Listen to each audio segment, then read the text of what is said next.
ولقد خلقنا الإنسان ونعلم ما توسوس به نفسه ونحن أقرب إليه من حبل الوريد إذ يتلقى المتلقيان عن اليمين وعن الشمال قعيد ما يلفظ من قول إلا لديه رقيب عتيد وجاءت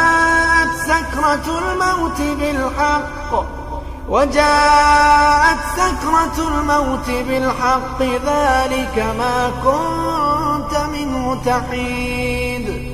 ونفخ في الصور ذلك يوم الوعيد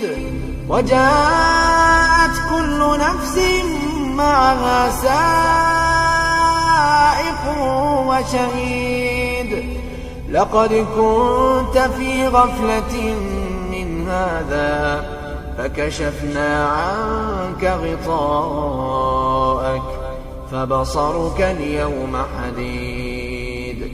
وقال قرينه هذا ما لدي عتيد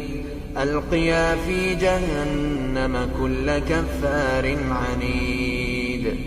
مناع للخير معتد مريب